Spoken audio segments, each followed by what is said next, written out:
Bienvenidos todos al primer teórico de antibióticos. Como ustedes ya saben, mi nombre es Daniela Centrón y soy profesora adjunta del Departamento de Microbiología, Parasitología e Inmunología de la Facultad.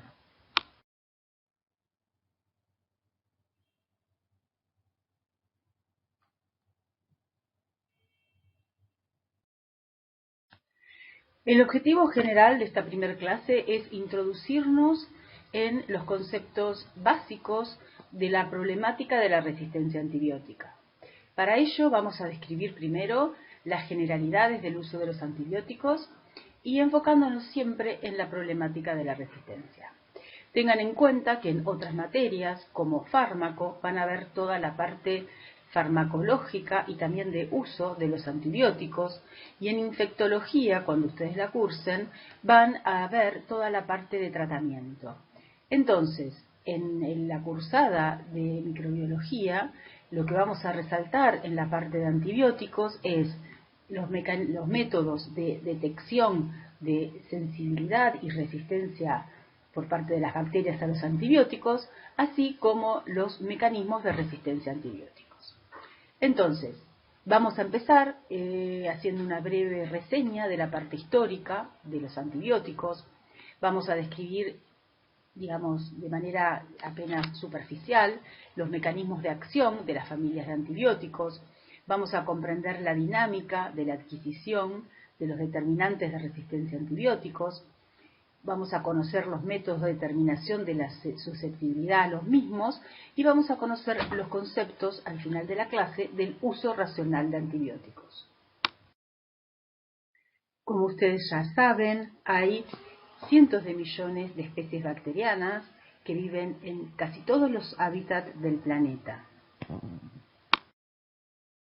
Y tan solo un centenar de especies bacterianas causan infecciones patogénicas en el ser humano. Sin embargo, cuando uno ve lo que ocurre en los centros de atención de salud, se ve que las 2/3 partes de las consultas en los consultorios externos tienen relación directa o indirecta con lo infectológico, incluyendo virus, bacterias, parásitos y hongos. Era usual, antes de la era antibiótica, que millones de personas fallecieran en nuestro planeta debido a las infecciones bacterianas. Cuando se descubrió y se empezó a administrar la penicilina en la década del 40, se consideró que era un evento excepcional y que iba a salvar a los seres humanos de todo tipo de infección bacteriana. De hecho, se sabe hoy que los antibióticos modificaron la vida humana y aparecían carteles en la calle, como este que ustedes ven acá, donde dice que la penicilina cura la gonorrea en solo 4 horas. Sabemos muy bien que lo único que hace en la penicilina en 4 horas es eliminar gran parte de los síntomas, pero imagínense que esta infección bacteriana causada por Neisseria gonorrhoeae llevaba varios días hasta que se curaba en forma autolimitada, ¿está bien? Si es que no ocurría un desenlace fatal, pero si no, eran varios días de toda la sintomatología tan severa que ustedes conocen que da la gonorrea. Entonces, el nombre que recibieron los primeros antibióticos cuando empezaron a ser administrados fue el de balas milagrosas. Vamos a empezar a conocer los términos adecuados en el área esta de la antibioticoterapia. Entonces, hablamos de un quimioterápico que se utiliza cuando se refiere a antimicrobianos, pero también se refiere a cualquier fármaco que pueda servir para la terapéutica de cualquier tipo de patología. ¿Está bien?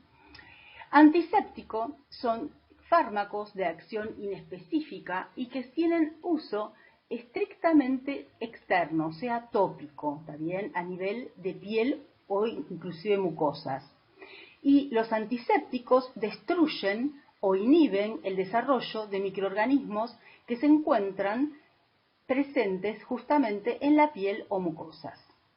Un desinfectante son agentes antimicrobianos que se emplean solamente sobre objetos inanimados, ¿está bien? Pero nunca se aplican sobre piel o mucosas.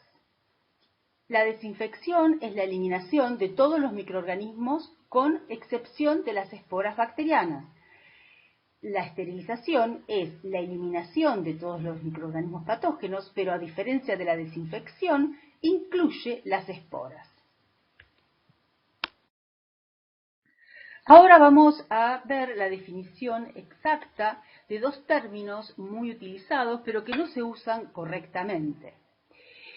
Los antimicrobianos son sustancias o fármacos capaces de actuar sobre los microorganismos, incluyendo virus, bacterias, hongos y parásitos, y que son capaces de inhibir su crecimiento o que destruyen directamente a estos microorganismos. Antibiótico es una sustancia química producida por el metabolismo de los organismos vivos.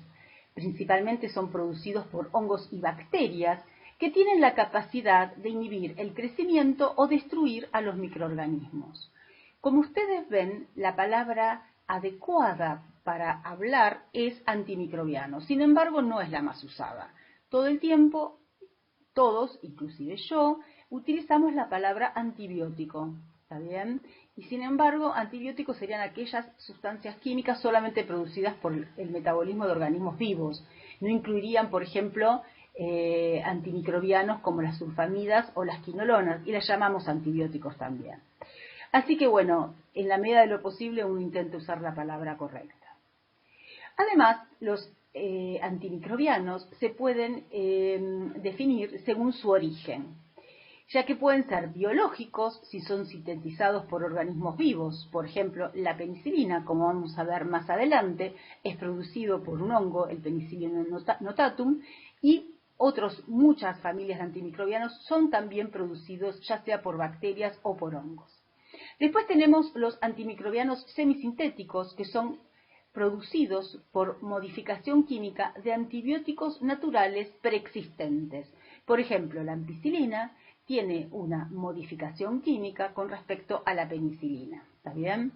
Y después tenemos los antibióticos sintéticos, que son generados desde el inicio por síntesis química. Por ejemplo, las sulfamidas o, por ejemplo, las fluoroquinolonas.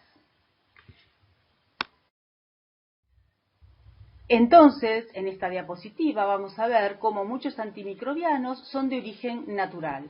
Por ejemplo, la penicilina G proviene del Penicillium notatum, un hongo. La streptomicina proviene de una bacteria, Streptomyces griseus, y así sucesivamente varias familias de antibióticos. Por ejemplo, la streptomicina es un aminoglicósido, vancomicina es otra familia de antibióticos, la clortetraciclina es otra familia, cloranfenicol es otra familia, eritromicina es otra familia. Entonces, lo que está en rojo son bacterias y lo que está en negro son hongos. Entonces vemos como familias muy importantes de antimicrobianos y muy utilizadas provienen en realidad de seres vivos, de bacterias u hongos. Por otro lado, los antimicrobianos se pueden definir según cómo actúan. Antimicrobianos bacteriostáticos son aquellos que inhiben el crecimiento del microorganismo, o sea, no lo matan, no lo lisan, simplemente inhiben el crecimiento del microorganismo. Bactericidas son aquellos antimicrobianos que matan a los microorganismos sin necesidad de destruirlos o lisarlos, ¿está bien? Por otro mecanismo. Y los bacteriolíticos son aquellos antimicrobianos que matan a los microorganismos por lisis. Obviamente, los antimicrobianos bacteriostáticos, cuando son administrados a un paciente, inhiben el crecimiento del microorganismo y lo que se espera es que la respuesta inmune del paciente sea la que finalmente elimine y destruya al microorganismo. Cada antimicrobiano tiene un espectro de acción, lo cual nos indica a cuánta cantidad de especies bacterianas es capaz de ejercer un efecto sobre ellas.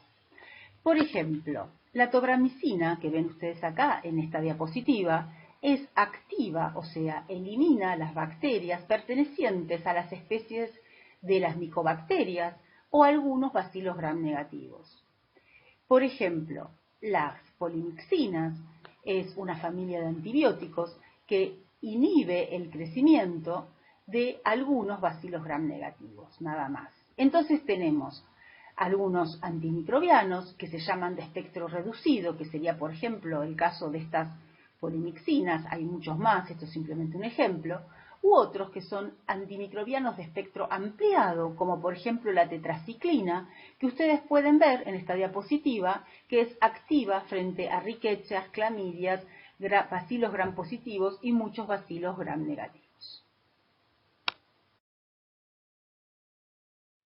El primer antimicrobiano descrito fue la penicilina y fue descubierta por Alexander Fleming en la década del 20 y él la encontró de una manera azarosa, pero hizo el razonamiento correcto. Él, como ustedes ven acá, lo que hizo fue plaquear en una placa de Petri un cultivo de Staphylococcus aureus.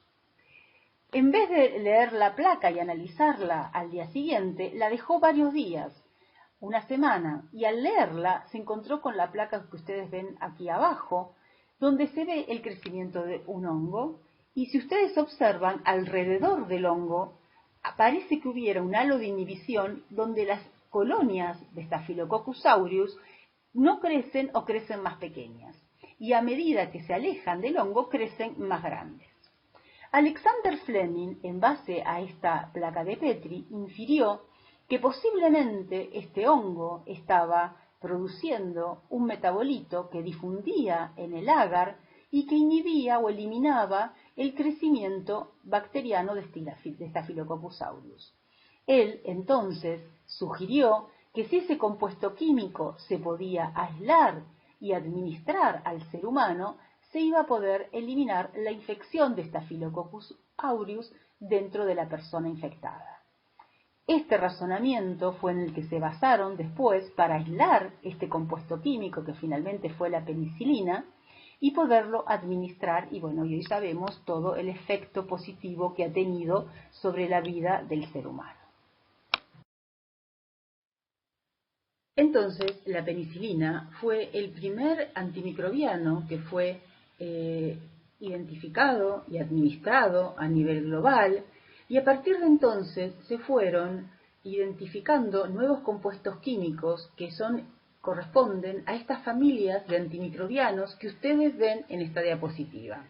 Y como ven, no hay más de 12 familias de antimicrobianos distintas: las sulfonamidas y trimetoprima, las fluoroquinolonas, los betalactámicos, que incluyen varias familias de antimicrobianos relacionados, como las penicilinas, cefalosporinas, carbapenemes, monobactames, los aminoglicósidos, las tetraciclinas, el cloranfenicol, los macrólidos, las glincosamidas, los glicopéptidos, que son muy utilizados, como la vancomicina, las estreptograminas, las oxazosoliridinonas, las rifampicinas, y dentro de los antituberculosos hay varias familias distintas de antibióticos.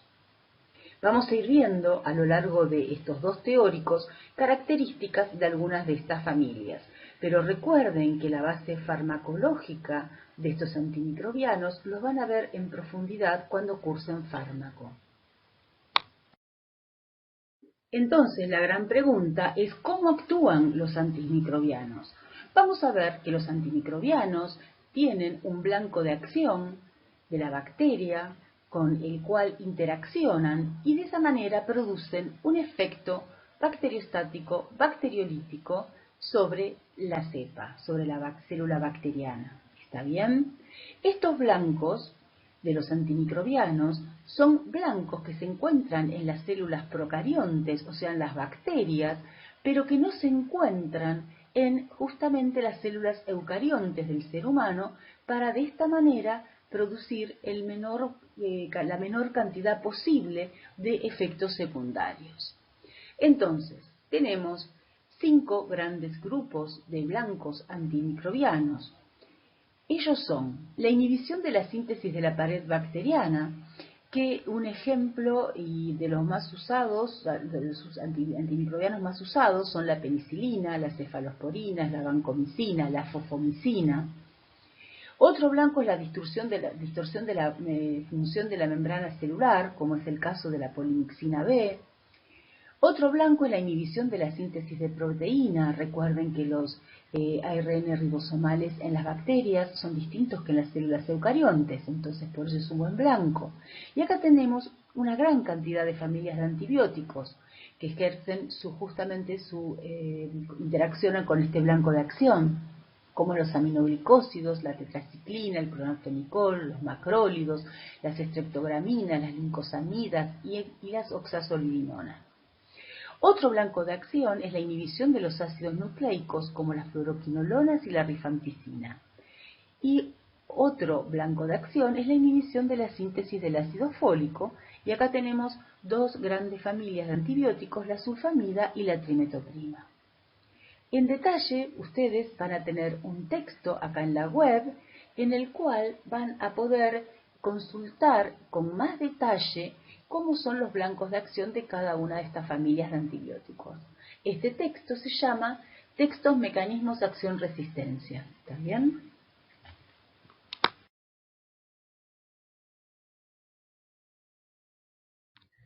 Entonces, hasta acá estuvimos viendo cómo se fueron desarrollando fármacos, compuestos químicos, que son utilizados como antimicrobianos contra las bacterias, de tal manera que ante una infección bacteriana, estos antimicrobianos pueden eliminar a las bacterias. Sin embargo, las bacterias a lo largo de esta era antibiótica han ido adquiriendo y desarrollando mecanismos de resistencia a los antimicrobianos. Esta evolución, esta adaptación, tiene que pensarla ustedes como algo más que natural dentro del mundo bacteriano, ya que las bacterias fueron los primeros seres vivos y se han ido adaptando a todo tipo de hábitat. ¿Está bien? Entonces, cuando llegó la era antibiótica, se adaptaron también al ambiente intrahospitalario y al hábitat donde hay justamente gran presión de antimicrobianos, que son los hospitales. De esta manera se fueron seleccionando las cepas resistentes y los linajes bacterianos con comportamiento epidémico, que son aquellos capaces de adquirir muchos genes de resistencia a antimicrobianos en una misma célula y además persistir en el ambiente hospitalario. Hoy en día tenemos distintos fenotipos de resistencia. De hecho, hay muchos antibióticos que decimos que están muertos porque casi ya no se pueden utilizar.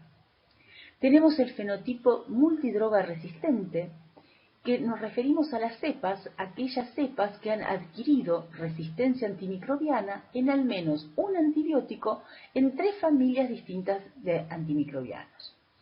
El fenotipo XDR o de extrema resistencia antimicrobiana es cuando la cepa ha adquirido determinantes de resistencia a antimicrobianos en al menos un antibiótico en todas las familias menos 2 familias de antimicrobianos.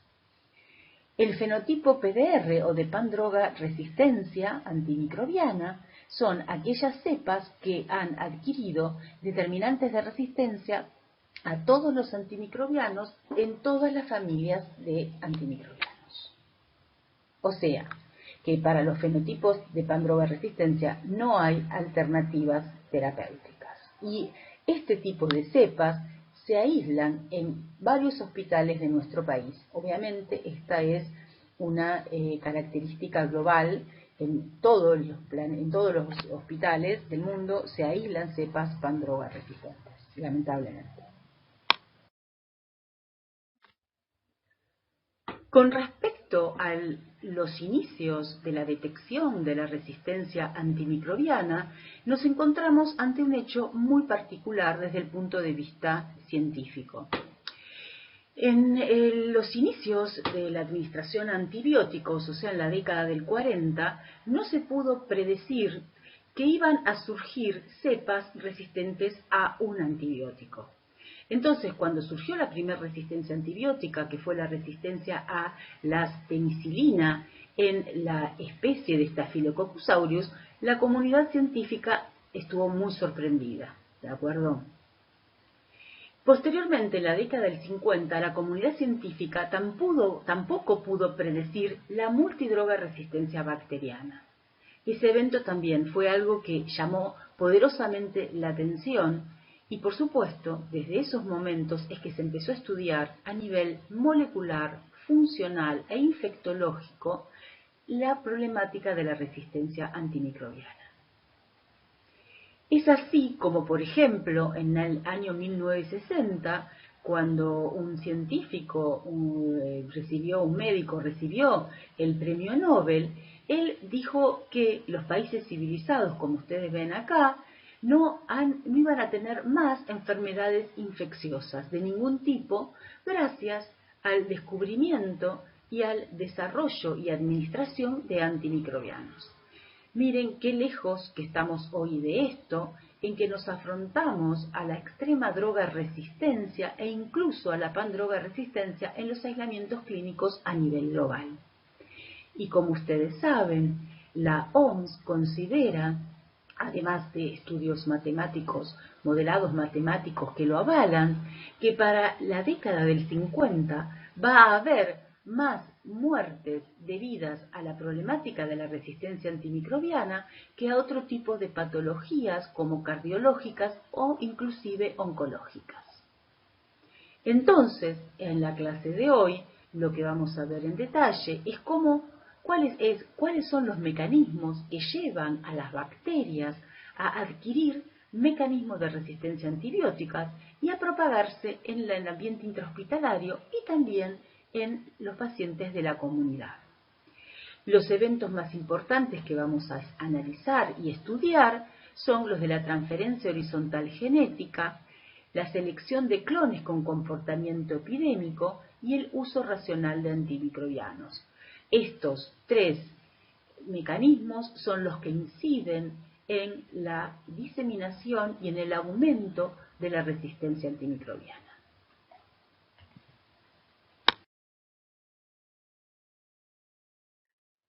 Y lamentablemente, si vemos esta curva de los descubrimientos de nuevas familias de antimicrobianos, vemos que hubo un gran auge en identificar nuevos fármacos que actúen como antimicrobianos en la década del 40, del 50, del 60, incluso del 70, pero que posteriormente fue decayendo, y esto se debe en gran medida al costo-beneficio que representan los antimicrobianos para los laboratorios, ya que les lleva desarrollarlos entre 20 y 30 años a cada familia de antimicrobianos, y como son de uso agudo, no son de uso crónico, les conviene desarrollar otro tipo de fármacos para enfermedades, digamos, crónicas, como la diabetes, como cardiopatías, como oncológicas, que desarrollar nuevos antimicrobianos. También vemos en este gráfico cómo se visualiza esto, cómo la FDA a lo largo del tiempo ha ido aprobando menor cantidad de antimicrobianos porque justamente no hay más propuestas nuevas por parte de los laboratorios. Estudios actuales han demostrado cómo el empleo y el uso de antimicrobianos es el que estimula la evolución y es el que selecciona las bacterias resistentes al mismo. Entonces, a lo largo del tiempo, se han ido seleccionando cepas que han ido adquiriendo a lo largo del tiempo cada vez más y más determinantes de resistencia a antimicrobianos. De hecho, hoy sabemos, gracias a los estudios genómicos que hay cepas bacterianas que pueden tener hasta más de 80 determinantes de resistencia a antimicrobianos. Si hacemos una línea temporal con respecto a la aparición o emergencia de resistencia a cada antimicrobiano, vemos que luego de la introducción de un nuevo antimicrobiano en el mercado, tarde o temprano se desarrolla resistencia al mismo. Los mecanismos de resistencia a antimicrobianos adquiridos son el eflujo del antimicrobiano, la impermeabilidad al mismo, la inactivación enzimática, la modificación del blanco de acción, la protección del blanco de acción, la vía alternativa del antimicrobiano, la formación de biofilm, que es lo que vamos a ver ahora en este teórico y en el siguiente. Todos estos mecanismos tienen la característica de que pueden ser adquiridos por transferencia horizontal genética. O sea que una cepa puede transferir los mecanismos y los determinantes de resistencia a antimicrobianos a otra cepa, incluso una cepa que no sea de la misma especie ni del mismo género. Esto es lo que se sabe hoy en día que funciona de esa manera. Esto también explica, en parte, la problemática de la resistencia antimicrobiana. Bueno, ahora vamos a ir explicando cada uno de estos mecanismos de resistencia a antimicrobianos. El eflujo del antimicrobiano es una forma que tienen las células bacterianas para disminuir la concentración de antimicrobiano intracelular. Una vez que entró, entonces es bombeado el antimicrobiano hacia afuera de la célula bacteriana a una velocidad igual o mayor que la velocidad de entrada del mismo. Este tipo de mecanismo es conocido con el nombre de resistencia por eflujo. Las bombas de flujo suelen bombear múltiples sustratos, entre los que se pueden incluir varias familias de antimicrobianos. O sea, que cuando una cepa bacteriana posee un mecanismo de resistencia a antimicrobianos por bomba de flujo, es usual que sean resistentes a varias familias de antimicrobianos. Después tenemos el mecanismo de impermeabilidad al antimicrobiano. Esto ocurre cuando una bacteria sensible a un antimicrobiano puede desarrollar un mecanismo de resistencia que la vuelve impermeable a dicho antimicrobiano. Los antimicrobianos tienen que entrar a su blanco para poder llegar a su blanco de acción, ¿no es cierto? Entonces, en el caso, por ejemplo, que lo vamos a tomar siempre como modelo de los antibióticos betalactámicos, estos antibióticos tienen que penetrar, en el caso de las bacterias gram negativas, a través de las porinas que se encuentran en la membrana externa, llegar al espacio periplásmico y allí interaccionar con su blanco de acción, que pueden ser carboxipeptidasas, distintos tipos de proteínas, digamos, asociadas a la membrana citoplasmática que están involucradas en la síntesis del péptido glicano, interaccionan con esos blancos de acción y producen entonces la bactericidia sobre la cepa bacteriana, ¿no es cierto? Entonces, en este mecanismo lo que ocurre es que el antimicrobiano no puede penetrar a la célula bacteriana debido a que ocurren mutaciones en las porinas, que son las que forman estos canales que permiten la entrada del antimicrobiano. Entonces se producen mutaciones en los genes de las porinas que inhiben, que cierran ese canal. Se habla entonces de resistencia por impermeabilidad adquirida. El ejemplo más común es la resistencia por impermeabilidad que involucra una mutación, como les decía, en los genes que codifican las porinas. Obviamente este ejemplo de mecanismo de resistencia es de bacterias gram negativas, que son las que poseen la membrana externa. Cada cepa tiene varias porinas que permiten la entrada de diferentes sustratos. La mutación en un gen que codifica para una porina, lo cual determina una carencia del canal formado por la porina salvaje, o sea, aquella originaria de la cepa clínica, vuelven a estas mutantes impermeables. Por ejemplo, las pueden volver impermeables a la cepa bacteriana, a varios antibióticos betalactámicos, incluyendo cefalosporinas y carbapenenes. Estas mutaciones de los genes de las porinas pueden surgir incluso durante el tratamiento antibiótico en un episodio de infección, lo cual obviamente dificulta el tratamiento antimicrobiano del paciente.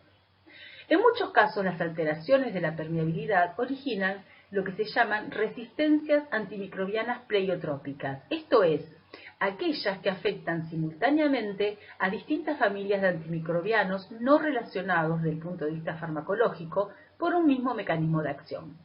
Un ejemplo de ello ocurre en la especie Escherichia coli.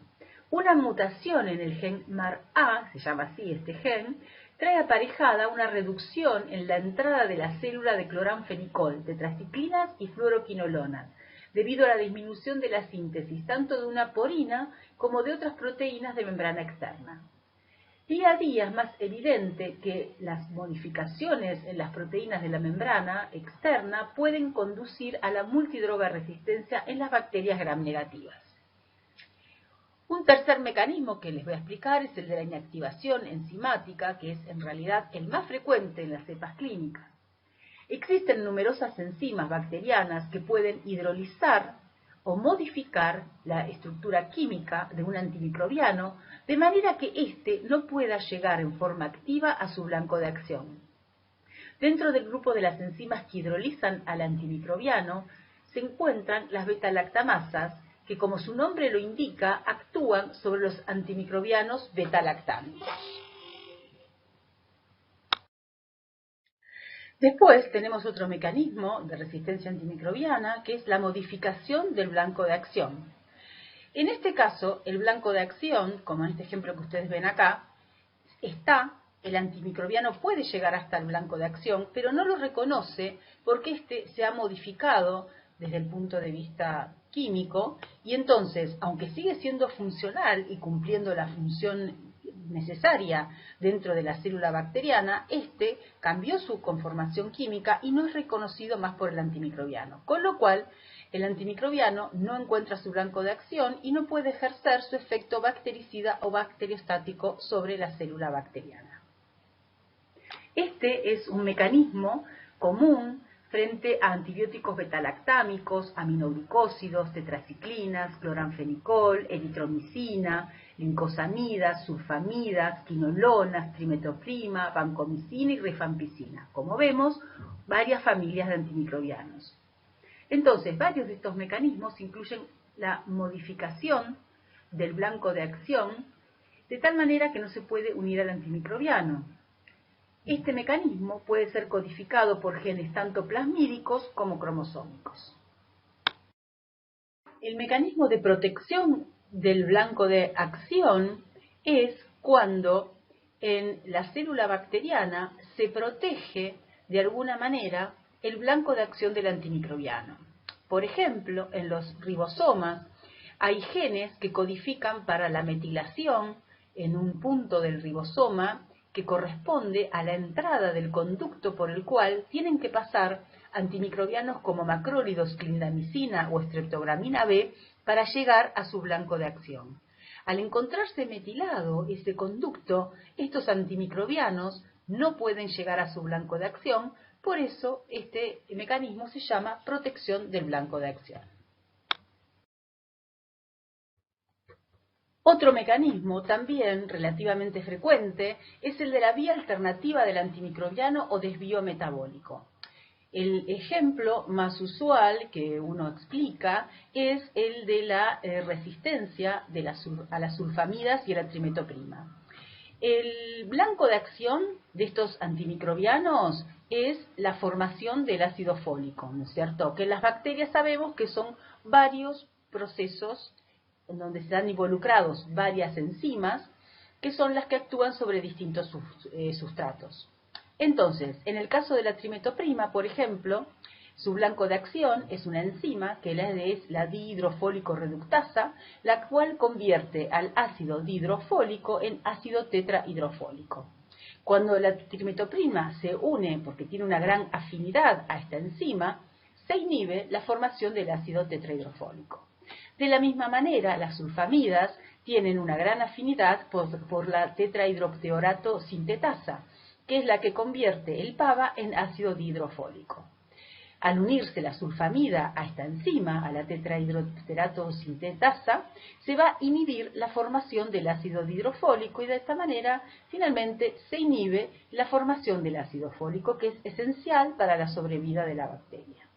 Entonces, la bacteria puede adquirir, mediante los mecanismos de la transferencia horizontal genética, y luego son seleccionados, estos mecanismos exitosos, genes que codifican para una enzima que tiene la misma función que ya sea la DHPS, que tiene la misma función que la tetrahidroxirato sintetasa, o las enzimas DHFR, que tienen la misma función que la dihidrofólico reductasa, y que de esta manera cumplen con la función, en el caso de la DHPS, en convertir el PABA en dihidrofólico, y en el caso de la DHFR, en convertir el ácido dihidrofólico a ácido tetrahidrofólico, de tal manera que cuando estos dos genes están presentes, se produce la síntesis del ácido fólico. Entonces, de esta manera tenemos un escenario en el cual los antimicrobianos interactúan con su blanco de acción, inhiben a su blanco de acción, pero hay otras enzimas que cumplen esas funciones que cumplían el blanco de acción,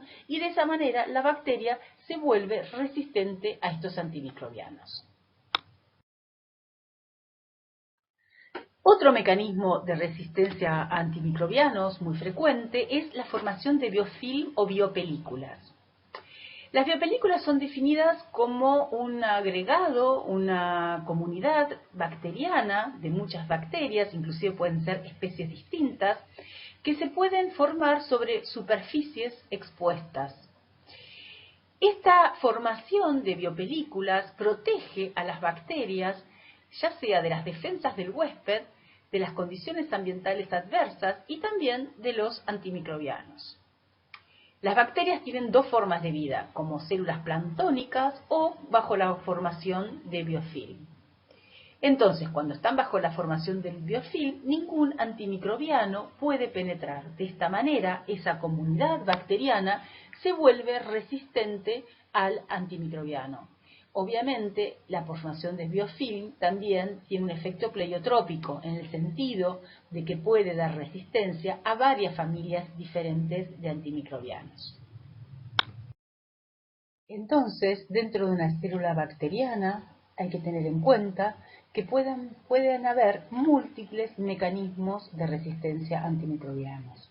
Estos pueden localizarse tanto en plásmidos como en cromosoma, y en una misma célula bacteriana puede haber hasta más de 80 determinantes de resistencia a antimicrobianos. También hay que tener en cuenta que hay distintos mecanismos dentro de una misma célula. Puede haber genes de resistencia que tienen el mecanismo de inactivación del antimicrobiano, puede haber bombas de flujos, puede haber impermeabilidad, etc. Para poder entender la problemática de la resistencia a los antimicrobianos, es necesario conocer el origen, de dónde vienen estos determinantes de resistencia a antimicrobianos. La mayoría de los antibióticos y de los antimicrobianos utilizados, por lo menos en sus inicios, derivan de compuestos producidos por las mismas bacterias y hongos del suelo.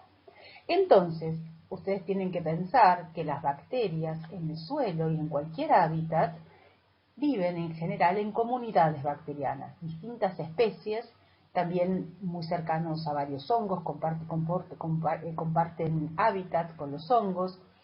Entonces, hay algunas bacterias y hongos que son productores de antimicrobianos, y aquellas que no lo son han tenido que adquirir a lo largo de largos procesos evolutivos, se han ido seleccionando a lo largo del tiempo determinantes, genes o mecanismos que permiten a esas bacterias sobrevivir aún bajo la exposición de los antimicrobianos liberados por sus células bacterianas u hongos vecinos. De esta manera es como desde los orígenes de la vida misma en el planeta Tierra, las bacterias fueron seleccionando estos mecanismos de resistencia a antimicrobianos, que luego, cuando apareció la era antibiótica en los hospitales, bajo la gran presión de antimicrobianos que había allí, estas cepas que ya tenían algunos genes o determinantes de resistencia, se fueron seleccionando. A su vez, se seleccionaron linajes, o sea, clones, que tenían la capacidad de sobrevivir en los ambientes hospitalarios y que también tenían la capacidad de adquirir muchos mecanismos de resistencia y de mantenerlos en una misma célula bacteriana. Pero hay que tener en cuenta que todos estos mecanismos provienen del medio ambiente.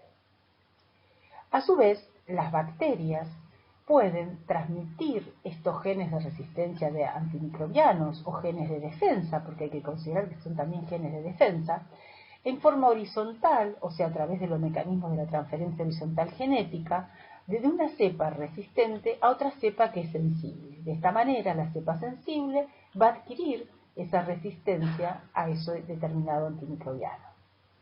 Por otro lado, están los genes esenciales, que son llamados housekeeping genes, de una cepa bacteriana, que pueden mutar y si le confieren un beneficio a la célula bacteriana, se van a seleccionar. Aquellos genes que codifican resistencia a un antimicrobiano se van a seleccionar entonces, haciendo que los antimicrobianos no puedan actuar sobre esa célula bacteriana. De esta manera, tenemos dos mecanismos de adquisición de resistencia a los antimicrobianos que se transmiten de forma diferente. Aquellos mecanismos que se transmiten en forma horizontal, que puede ser inclusive que se transmitan de cepas que no pertenecen a una misma especie, hablamos de herencia horizontal o lateral, y después tenemos aquellos genes que son ubicuos, digamos que están en una determinada célula bacteriana y que se transmiten de forma vertical a las células hijas, ¿está bien? Entonces tenemos tanto transferencia y diseminación horizontal o vertical de la resistencia a antimicrobianos. Así es como vemos en estos gráficos cómo existe una gran variedad y una gran frecuencia de resistencia antimicrobiano en cepas bacterianas aisladas del suelo. En el primer gráfico tenemos el porcentaje de aislamientos y versus la cantidad de antibióticos a los cuales las bacterias son resistentes. Y vemos que hay una gran cantidad de cepas que son resistentes a varias familias de antibióticos. Y lo mismo es lo que podemos ver abajo, un resultado similar, en donde vemos el porcentaje de cepas resistentes a los diferentes antimicrobianos y vemos que hay antimicrobianos a las cuales las bacterias del suelo poseen una alta frecuencia de resistencia a los mismos. Entonces, tenemos tres mecanismos de la transferencia horizontal genética: la conjugación, la transformación y la transducción, que son aquellos que permiten que una cepa bacteriana adquiera determinantes de resistencia a antimicrobianos, y es lo que llamamos ADN o genoma exógeno. Bajo presión antimicrobiana, estos eventos de transferencia horizontal genética pueden seleccionarse. O sea, hay que tener en cuenta que las células bacterianas, la gran mayoría, están casi constantemente comunicándose unas células con otras y están adquiriendo, mediante los diferentes mecanismos, ADN exógeno. Aquellas adquisiciones que tengan un valor adaptativo para la célula bacteriana van a ser seleccionadas. El caso más paradigmático es, por ejemplo, la adquisición de plásmidos de resistencia a antimicrobianos por una célula que se encuentra en la clínica, y eso, bajo presión antimicrobiana, es seleccionado de tal manera que las cepas, las células bacterianas que no poseían ese plásmido, que tenía el determinante de resistencia a antimicrobianos, van a fallecer, mientras que las que tenían ese plásmido de resistencia van a ser seleccionadas y van a sobrevivir en el hábitat nosocomial. Entonces, tenemos que ver la adquisición de la resistencia a antimicrobianos como un proceso biológico en el cual hay primero contactos intercelulares, que es lo que van determinando la aparición de distintas poblaciones bacterianas, y bajo presión antibiótico lo que ocurre es la selección de los clones más exitosos, se produce el mantenimiento de los clones multidroga resistentes, y esto lleva a la adquisición de la pandroga resistencia dentro del ambiente intrahospitalario. Siempre tienen que tener en cuenta es que hay dos tipos de resistencia a antimicrobianos. Está la natural, que es la propia del microorganismo, y la adquirida. La adquirida es aquel tipo de resistencia a antimicrobianos que determinada especie fue adquiriendo a lo largo del tiempo. Este tipo de resistencia adquirida tiene mayor impacto a nivel clínico. La resistencia natural, o también llamada intrínseca, se hereda por herencia vertical.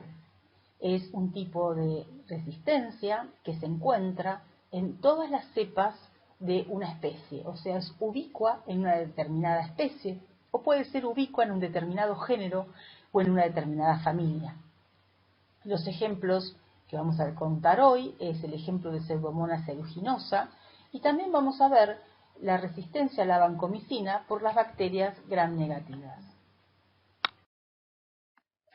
En el caso de la resistencia natural de Pseudomonas aeruginosa, acá vemos un gran listado de antibióticos pertenecientes a distintas familias, a los cuales esta especie es resistente natural. O sea, es resistente natural a los no beta-lactámicos, que incluyen cloranfenicol, tetraciclinas, macrólidos, glicopéptidos, cotrimetoxazol, y a las viejas quinolonas. Y a su vez es resistente natural a varios beta-lactámicos, incluyendo aminopenicilinas más inhibidores, cefalosporinas de primera y segunda generación, cefoxitina, y aunque presenta sensibilidad in vitro, da resistencia in vivo a la cefotaxima y a la ticarcilina clavulánico. Otro ejemplo de resistencia natural es de las cepas de bacterias gram negativas, que son todas resistentes a la vancomicina. Otro ejemplo de resistencia intrínseca es la resistencia a la vancomicina en las bacterias gram negativas. La vancomicina, como todos los glicopéptidos, tienen como blanco de acción la interacción del antimicrobiano con el dipéptido de ala, que forma parte del proceso de la síntesis de la pared bacteriana. La pared bacteriana empieza a sintetizarse dentro del citoplasma. Son varias reacciones metabólicas involucradas, las cuales finalizan en la formación de un pentapéptido.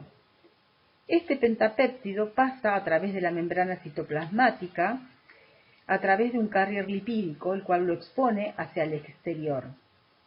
El pentapéptido tiene en su terminación dos péptidos de ala, los cuales son reconocidos por la vancomicina y se unen a este pentapéptido de esta manera, evitando así que otras enzimas como la carboxipeptidasa, las transpeptidasas o las transglicosilasas interaccionen con el pentapéptido para dar lugar a la formación de la pared bacteriana. De esta manera, al acoplarse la vancomicina al dipéptido de ala, se inhibe la síntesis de la pared bacteriana, lo cual produce posteriormente la muerte bacteriana. Entonces, en las bacterias gram positivas, este evento ocurre por fuera de la membrana citoplasmática. En las bacterias gram negativas, al haber una membrana externa, el antimicrobiano, la vancomicina, tendría que pasar a través de la membrana externa para llegar al periplasma y ahí interaccionar con el pentapéptido. Entonces lo que ocurre es que la vancomicina y todos los glicopéptidos, al ser unas moléculas muy grandes, por una cuestión, digamos, de tamaño, no pueden atravesar esa membrana externa y de esa manera no interaccionan con el pentapéptido y no producen ningún tipo de efecto sobre la bacteria. De esta manera, todas las bacterias gram negativas, que obviamente poseen membrana externa, van a ser resistentes naturales a los glicopéptidos y obviamente esto incluye a la vancomicina.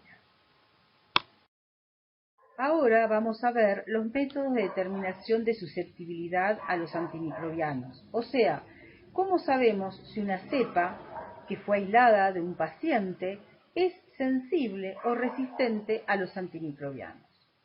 Obviamente el primer paso más importante es tomar la muestra clínica del paciente, del sitio que sea el óptimo para poder aislar a la bacteria causante de la infección.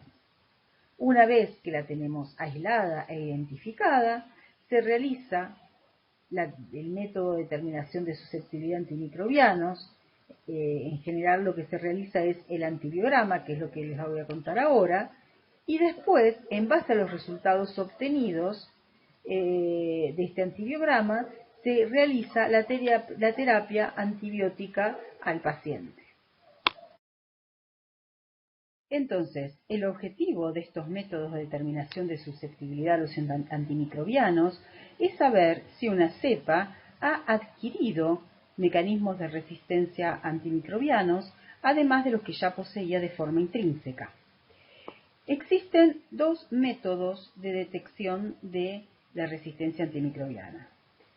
Uno es el antibiograma, también se lo llama el método de Kirby-Bauer. El antibiograma se realiza de rutina en todos los laboratorios de los hospitales de nuestro país.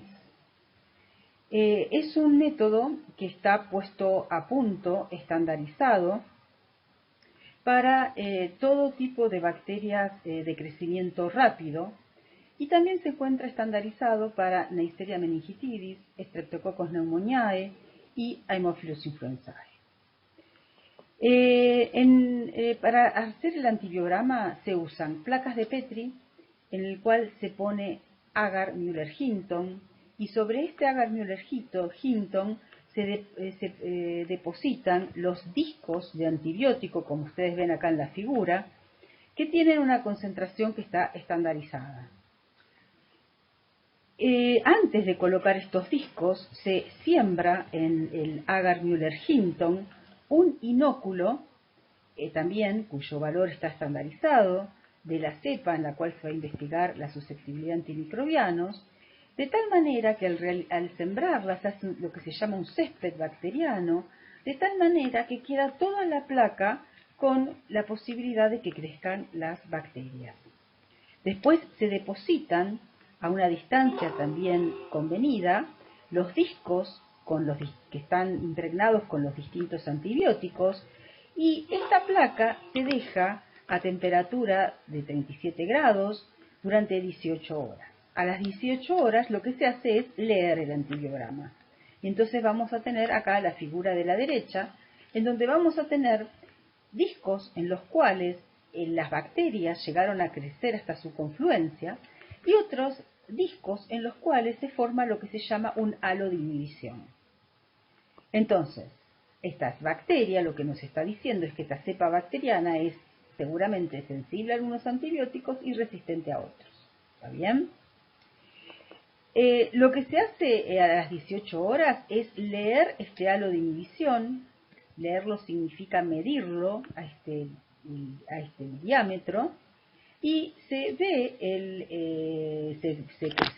compara el valor de cada halo, el diámetro de cada halo, con una tabla que nos indica si ese halo de inhibición corresponde a un valor de susceptibilidad, de resistencia o de susceptibilidad intermedia a cada antibiótico. De esta manera, en los laboratorios de bacteriología de los hospitales van a informar si la cepa en estudio, en este caso el ejemplo de Escherichia coli, es sensible a cada uno de los diferentes antimicrobianos a los cuales fue testeada. El otro método de determinación de susceptibilidad a antimicrobianos es el de determinación de la concentración inhibitoria mínima o SIM. Este es considerado el método de referencia. Se le puede hacer a cualquier cepa y a cualquier especie bacteriana, o sea que no depende si es de crecimiento rápido o lento. Obviamente en las de crecimiento lento se deja más tiempo, pero se utiliza en realidad para cualquier tipo de especie bacteriana, y nos permite saber si una cepa bacteriana es sensible o resistente. Y esa interpretación se basa y está directamente relacionado con los valores que el antimicrobiano alcanza en suero.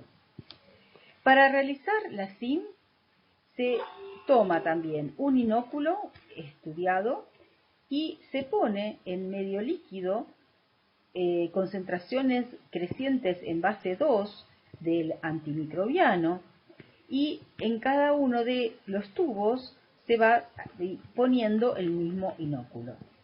La SIM se lee como la primer concentración de antibiótico en la cual no creció la cepa en estudio. Este es un método cuantitativo, ya que nos dice a partir de cuánta concentración de antibiótico esta cepa bacteriana incógnito es resistente al mismo. En cambio, el método que les expliqué anteriormente, el antibiograma, es un método cualitativo. Nos indica si una cepa es solamente sensible o resistente a un antimicrobiano, pero no nos indica a partir de cuál concentración.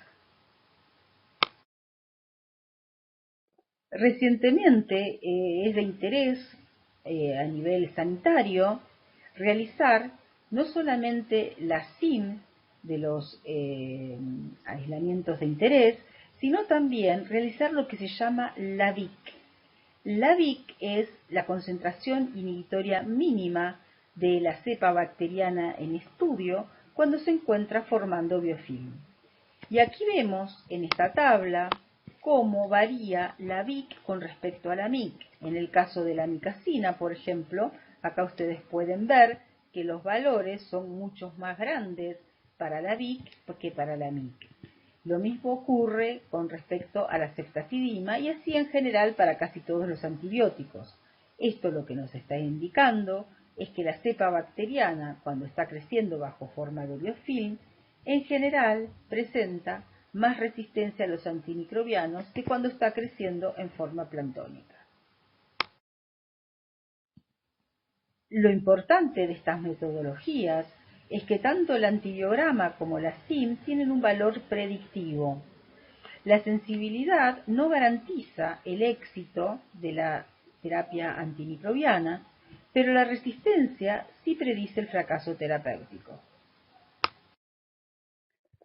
Actualmente, a nivel global, nos estamos enfrentando a varias problemáticas con respecto a la resistencia a los antimicrobianos. En casi todos los hospitales hay cepas de Enterococcus fecalis y Enterococcus faecium resistentes a la vancomicina. Hay emergencia en varios hospitales de Staphylococcus aureus resistentes a la vancomicina. Hay clones pandémicos muy exitosos de Acinetobacter baumannii, pandroga resistentes.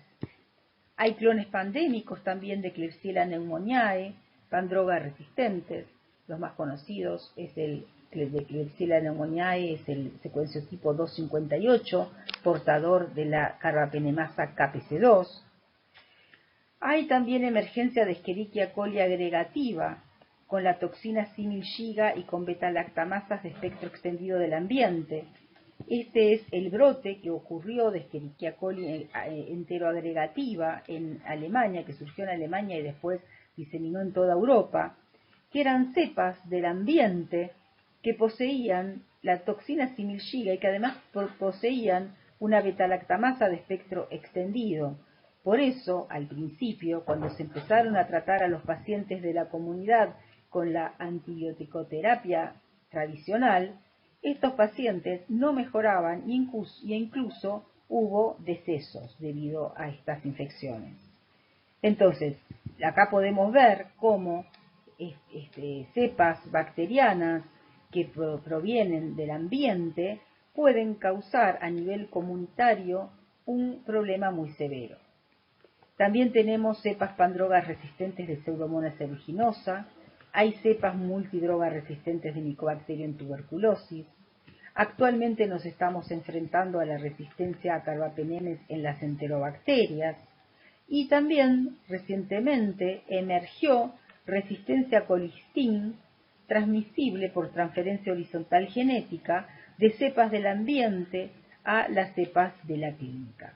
Entonces, por un lado vemos que hay resistencia a todos los antibióticos, a todas las familias de antimicrobianos que se administran hoy en día en la clínica, y que además vemos cómo hay una relación muy estrecha entre lo que pasa en el medio ambiente y lo que después nosotros detectamos en la clínica. La problemática de la multidroga resistencia antimicrobiana es una problemática que ya se la ha detectado como una gran amenaza desde hace varios años.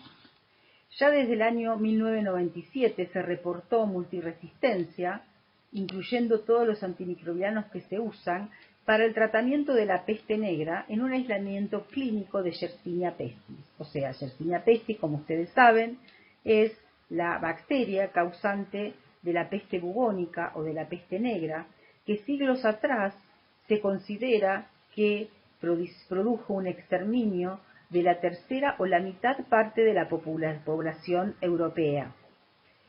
Actualmente, entonces, se han aislado cepas de Yersinia pestis, aisladas de pacientes, que tenían un plásmido conjugativo con varias resistencias a antimicrobianos, incluyendo los que se usan generalmente para combatir su infección. Y a partir del año 2011, la OMS, ha considerado a la multidroga resistencia antimicrobiana como un problema global, uno de los 3 problemas mayores a nivel global. Y año a año larga y promueve distintas campañas, pero básicamente lo que quieren transmitir es esta frase que yo les puse acá, donde lo que ellos dicen es que la resistencia a los antimicrobianos, si no actuamos hoy, no habrá cura mañana. Hay postulados matemáticos que predicen que para el año 2050 va a haber más muertes por resistencia antimicrobiana que por otras patologías, ya sean las cardiológicas o las oncológicas. La Organización Mundial de la Salud también en el año 2014 dijo que esta grave amenaza ya no es una predicción para el futuro, sino que está sucediendo en todas las regiones del mundo, con el potencial de afectar a cualquier persona de cualquier edad en cualquier país. O sea, eso es algo global. Y estos son valores de Estados Unidos, del CDC del año 2008, para que ustedes vean cómo ya había más muertes por año por infección intrahospitalaria que por cáncer, que por HIV o SIDA. Y esto fue hace ya más de 10 años. Es muy importante detectar aquellas causas que son las que seleccionan a las cepas resistentes a antimicrobianos. Por un lado, usamos antibióticos para tratar infecciones no bacterianas. Muchas veces se toman antimicrobianos para combatir una gripe o un resfrío, y sabemos perfectamente que este tipo de patologías es producida por virus y los antimicrobianos no tienen ningún tipo de efecto sobre los virus. También se usan dosis inadecuadas, y esto lo que hace es favorecer la selección de cepas resistentes. Al usar dosis inadecuadas, dosis menores, se permite que crezcan aquellas cepas que ya tienen algún tipo de mecanismo de resistencia. Si después esas cepas son expuestas a otro hábitat y conviven con otras cepas que tienen otro mecanismo, pueden adquirirlo, pueden ser seleccionadas bajo mayor presión antimicrobiana, y así es como se va produciendo en varios pasos cepas que poseen altos niveles de resistencia a varias familias de antibióticos. No tomamos los medicamentos en los horarios establecidos. Esto también tiene que ver con que al tomar los antibióticos en un plazo mayor que el que tiene que ser, lo que ocurre es que nuestro organismo está expuesto a dosis menores, lo cual, como dijimos recién, favorece la selección de las cepas que tienen ya algún tipo de resistencia. Suspendemos el tratamiento antes del tiempo indicado por el médico, lo cual también favorece la selección de aquellas cepas que ya tenían algún tipo de resistencia. Y algo muy importante que vamos a hablar un poquitito más es el uso de los antimicrobianos con fines agropecuarios. Esto también influye en el medio ambiente y hace que la resistencia antimicrobiana del ambiente se vaya seleccionando y posteriormente pase a las cepas clínicas. Y vamos a hablar no solamente del uso agropecuario, sino del uso inadecuado e irracional que se hace de los antimicrobianos. Existen más de 50 antimicrobianos que se usan en veterinaria, muchos de ellos que son también de uso en la clínica médica. En Europa se calcula que se consume 100 miligramos de antimicrobiano por 1 kilo de carne producida. Los antimicrobianos, como dijimos entonces, se usan en la producción agropecuaria, como por ejemplo se usan en la producción, en los feedlots, en la producción de carne bovina, de carne porcina, o en la producción de producción aviar, y muchas veces también se usan como promotores de crecimiento, como es en el caso de la cría de aves. Más del 50% de los antimicrobianos que se venden a nivel mundial son usados en la producción de alimentos. O sea, no es solamente el antimicrobiano que se usa en la clínica médica, en el cual se hace uso y abuso y uso irracional del mismo, sino que hay que tener en cuenta que solamente eso corresponde al 50% de lo que se vende a nivel mundial. El resto, el otro 50% de los antimicrobianos que se venden son usados en la producción de alimentos. Y lamentablemente se utilizan los mismos antimicrobianos que se usan en la clínica médica. Se usan penicilinas, tetraciclinas, macrólidos, virgianicina, aminoglicósidos, sulfonamida, streptomicina, etc. Hay estudios que demostraron que luego de la aplicación y del uso de los mismos a nivel agropecuario, en aves y ganado, enseguida aumentó la resistencia en la clínica médica. Este es el caso de las fluoroquinolonas, que se empezaron a utilizar en el año 87 y que a partir del 90 se empezaron a usar con fines agropecuarios y se vio un pico muy pronunciado de aumento de la resistencia a estos antimicrobianos en las cepas aisladas en la clínica médica. El uso de antimicrobianos selecciona no solo cepas resistentes a los mismos, lo cual es lo que hemos visto durante toda la clase de hoy, sino que también selecciona cuál especie aumentará su población. Ahora vamos a ver un poquitito más en detalle esto. ¿Esto por qué ocurre? Ustedes tienen que pensar que a nivel intrahospitalario, en ese hábitat, conviven millones en realidad, de especies bacterianas distintas. Algunas de ellas son las patógenas oportunistas que van a causar la infección en los pacientes. Entonces, cuando empieza a favorecerse una especie resistente, esta puede transformarse en una especie prevalente en las infecciones.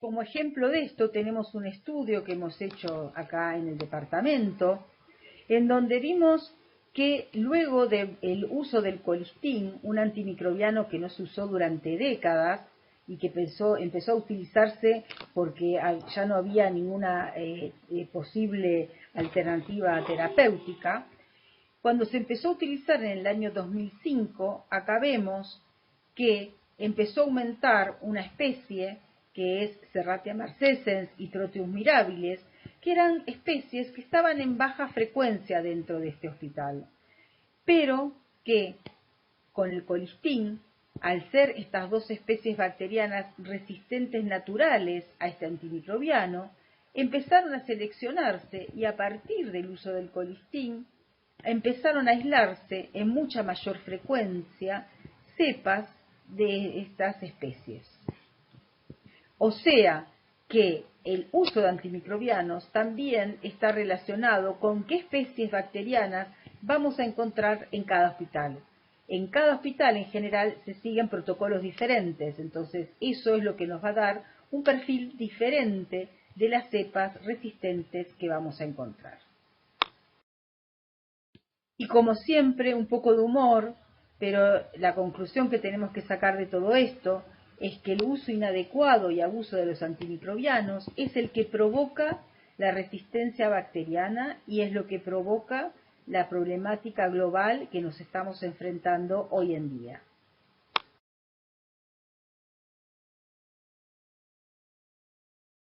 La gran pregunta que todos tenemos es qué va a pasar en el futuro con las terapias de las enfermedades infecciosas. El desarrollo de nuevos antimicrobianos, como estuvimos viendo, está limitado porque a los grandes laboratorios no les interesa invertir en un fármaco de uso agudo, sino que invierten en fármacos que sean de uso crónico, como son aquellos fármacos relacionados a las cardiopatías, a las enfermedades oncológicas, a la diabetes. También otra alternativa es actualizar los viejos antimicrobianos, y esto es algo que también se realiza, pero se ha visto que cada vez que se actualiza un viejo antimicrobiano surge y hay resistencia al mismo. Hay laboratorios que están desarrollando bacteriófagos para combatir las cepas resistentes a antibióticos. De hecho, antes de la era antibiótica, los fagos o bacteriófagos se usaban para combatir este tipo de infecciones. Con el advenimiento de los antimicrobianos que conocemos a partir del uso de la penicilina, esto dejó, digamos, de ser vigente, pero actualmente se están intentando desarrollar varias estrategias basándose en el uso de bacteriófagos. También tenemos los probióticos, que son un compuesto de bacterias que compiten en el nicho ecológico con otras patógenas o resistentes, y hay estudios, digamos, que prometen que podrían ser funcionales para la lucha de la resistencia antimicrobiana. Obviamente las vacunas es una opción, pero lamentablemente no hay desarrollo de vacunas para las especies bacterianas que causan infecciones intrahospitalarias, que es donde encontramos mayor cantidad de resistencia a antibióticos. Pero sí hay dos cosas que cada uno de nosotros desde su lugar en el área de la salud podemos colaborar y contribuir, que es hacer cumplir la regulación en el uso de los antimicrobianos y hacer uso racional de los mismos, y también podemos contribuir con la vigilancia epidemiológica y con el control de infecciones. O sea que desde cada lugar donde cada uno le toque trabajar en la salud, estos son dos cosas que podemos llevar a cabo. Algo muy importante, pero muchas veces olvidado, es el valor en el control de infecciones del lavado de manos en todo momento, entre paciente y paciente y en forma rutinaria para todos los agentes de la salud. Actualmente ustedes van a encontrar en la web muchos artículos de investigación en donde se ha visto que el control de infecciones reduce no solo la tasa de infección, sino también la morbimortalidad asociada, en algunos casos en más del 50%. Esto es muy importante y ustedes, como futuros médicos, tienen que saber que siempre tienen que estar en contacto con el Comité de Control de Infecciones, seguir las reglas que ellos propongan y estar atentos a todas las publicaciones que puedan surgir en el tema. Entonces, para llevar a cabo un manejo racional y hacer un uso racional también de los antimicrobianos, es necesario identificar previamente el tratamiento al agente causal de la infección, realizar pruebas de sensibilidad de rutina. Muchas veces, no siempre, pero muchas veces es necesaria la rotación de antimicrobianos, hacer uso racional de los antimicrobianos veterinarios, dar siempre la dosis adecuada y no utilizar los mismos antimicrobianos para diferentes funciones. Otro hecho de relevancia es el diagnóstico temprano para poder otorgar el tratamiento correcto. Hay muchos estudios que identifican que iniciar la terapia antimicrobiana dentro de la primera hora de los síntomas se relaciona con el 80% de sobrevida de los pacientes infectados. Y se calcula que luego de cada hora de demora en el tratamiento correcto, la sobrevida del paciente decae en un 7,6%. Entonces, es muy importante el desarrollo de diagnósticos rápidos que permitan y aseguren una identificación correcta de la cepa y de la resistencia asociada a cada cepa. Hay estudios que también demuestran que luego de disminuir, por ejemplo, el uso de antimicrobianos en la cría de animales, hay disminución en la resistencia observado en las cepas clínicas. Y como corolario de todo esto, vamos a terminar la clase de hoy sabiendo que hay cepas bacterianas que solo crecen en presencia del antimicrobianos. Entonces, esto vamos a seguir en la clase próxima.